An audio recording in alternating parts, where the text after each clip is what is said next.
Get in the chair. No, I don't wanna. Get in the goddamn fucking chair. No, I'm useless. Okay, fine. Bring in the other child. Ah! Okay, fine. I'll do it then. Hey there guys, Thomas here. And let's just dive straight into this. So Neon Genesis Evangelion is a critically acclaimed show that has captured the hearts of many, but I personally never got into it because of one word. Mecha. For whoever is new on my channel, I'm just not a big fan of mecha anime. I'm not really even sure why, they just don't appeal to me that much. So I mostly stray away from them unless they're immensely good. Of course, since it's so widely talked about, I have picked up some tidbits of information here and there, like how Shinji is a little bitch. To be honest, that's pretty much it. But now, I want to make amends and get through this classic that has been on my watch list for like 7 years. Let's see if this even holds up to today's anime and is fun to watch even 22 years after it has aired. Only armed with the knowledge that Shinji is a little bitch and this show is about mechas, let's dive straight in. Also, I'm doing another subscriber review, so leave a comment down below what anime I should review next, and the one with the most likes or most commented will be reviewed, because the last 2 times went so well. You sick fuck. But now, does Neon Genesis Evangelion hold up to the test of time? I'll be going into 4 different categories that are completely arbitrary and don't have really any overall meaning. The opening, the animation, the characters, the replay watchability, and the story. I know that music and sound is also an important part in anime, but I really suck at listening to music, so I'm not counting it.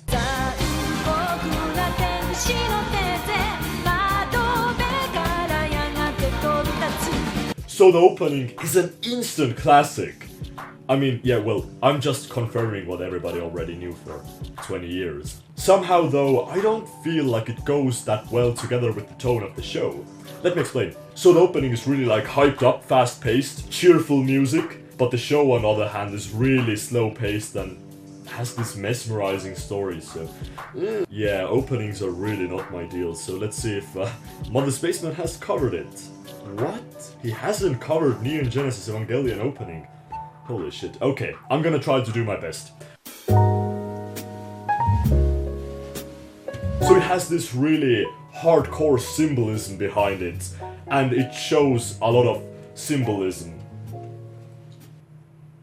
2 decades is a ridiculous amount of time for animation to improve, and a lot of people, myself kinda included, are a bit turned off from older anime because it just looks weird or distorted or just not good by today's standards. Looking at the NGE, I think it completely has withstood the test of time. It takes this more realistic approach to the character design and having these dark tones throughout the anime and just everything being very contrasty. Not to mention that the scene composition is beautiful.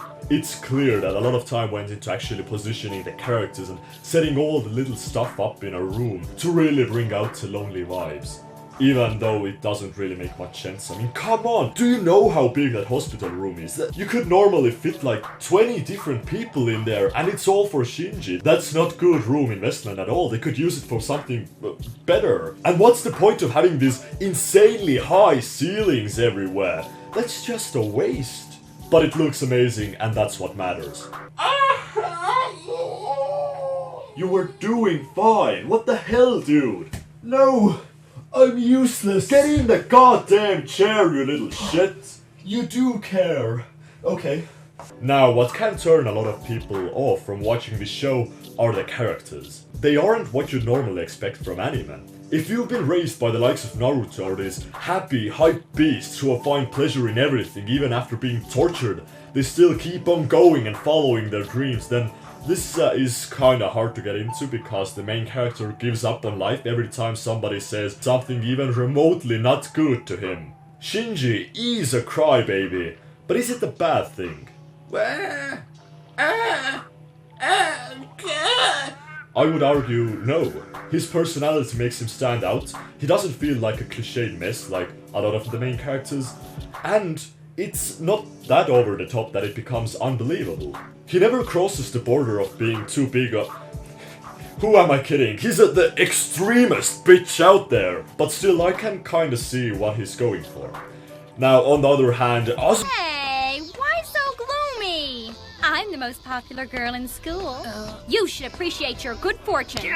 Jesus Christ, the show really won't stop fucking with the viewers. Right as you thought you were getting used to this little bitch being a main character, an even bigger literal bitch shows up. And technically, I'm not sure if she even falls under that tsundere trope, because that would mean that she gets closer to Shinji later on, but that never happens. She's just constantly harassing the dude. All of the characters can kinda be put under classic tropes, but that wouldn't do them any justice, because they kinda go above and beyond. And what you'd have with a lot of shows is that the main character starts out being, a wimp, and then grows up to be this superhero. But here, everybody still by the end is kinda the same.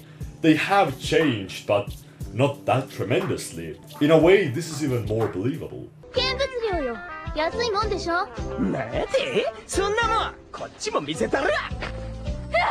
So, I'm not sure how to call this one, but by this I mean all kinds of Easter eggs or things that you didn't notice on the first watch through that you will on the second one. And this show is freaking full of them. Pretty much what classifies under this is the replay of watchability.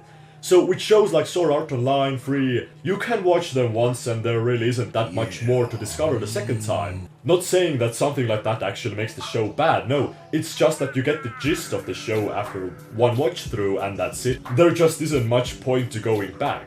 But then, on the opposite side of the spectrum, you have shows like Death Note or Steins Gate or Code Geass that will be really different on a second watch through because you start noticing a lot of stuff that the show introduced at the end that it also hinted on in the beginning, and that adds to the experience. Neon Genesis Evangelion definitely falls under that category. Not just falls, but completely annihilates it with the weirdest shit ever. And at some points it does kinda get on my nerves because at one point they were talking about the second impact and what happened in the show, and it just has a little glimpse of a computer screen with an English text on it. So I was hoping to get some information, that Easter egg stuff, and it was just talking about an original video anime called Second Impact, or just this cheeky little shit that wasn't that important and wasted my time. I'm really pissed about that. So, now it's time for the story, and I'm going to spoil a bit, but well, if you haven't watched it even 20 years after it came out, then are you actually ever even going to? But personally, I didn't even understand that much about the story, so I'm not sure if I'm even spoiling anything or just misleading you. Overall, if I were to state the synopsis in 3 or 5 sentences, then it would sound pretty simple, but it's not. Let's see if I can do it justice. So, Shinji, who hasn't been living with his father, finally visits his father's workplace, where he's supposed to pilot a giant EVA. And this is the part with the mechas. Now, I thought this was a show with mechas, but it's really not. Yeah, they are no, they aren't really mechanical robots. It's more like they are organic beings with just some parts of computer crap on top of them. This more falls in the middle with not being mechas and being mechas, and it's like they are giant creatures. Wouldn't classify the show as a mecha show though. Okay, back to the story. So he's supposed to pilot the mecha because an angel is attacking Tokyo 3, and the first half of the show is very comprehensible.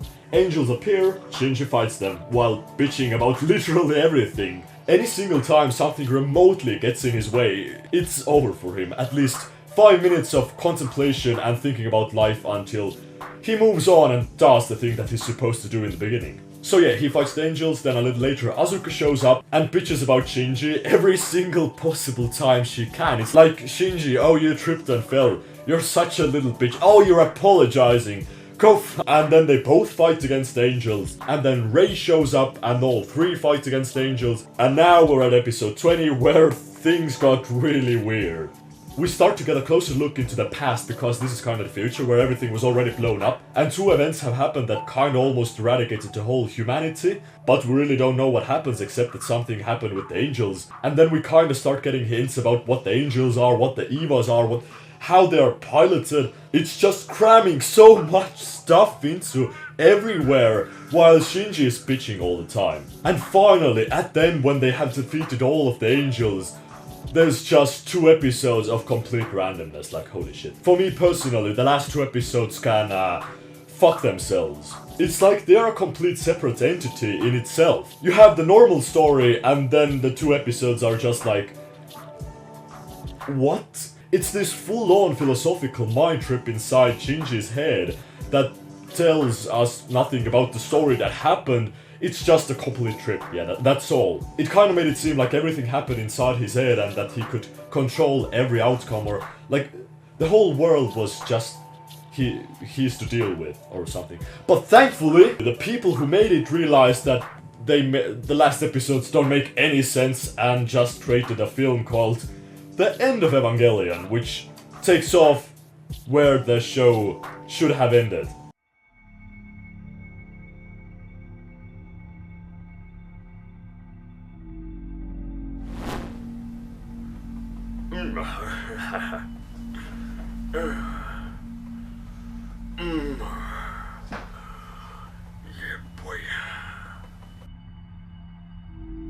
That movie was pretty messed up. So, the film starts off with Shinji fapping over an unconscious Asuka. How did we get to this point? But yeah, it's kind of like a perfect continuation, because it is. Now that the angels were defeated, they're just facing off against other humans who want to take over the research base and do some weird evil shit. And again, the first half of the film is pretty straightforward. Some military guys want to take over the research base. And then the second half goes... in a way, it makes perfect sense. And in another way, it makes... oh my god. You can really understand how symbolic it is when a vagina opens up on this mini moon on Earth and Shinji goes into like to give birth to a new humanity or eradicate it, and oh my god. I'm not even sure if I even understood it, but just watching the ending increases your IQ by at least 20 points, that's guaranteed. Oh my god, why? You should be a pro at this. Why are you doing this? Just get in the damn chair. But maybe there is no chair.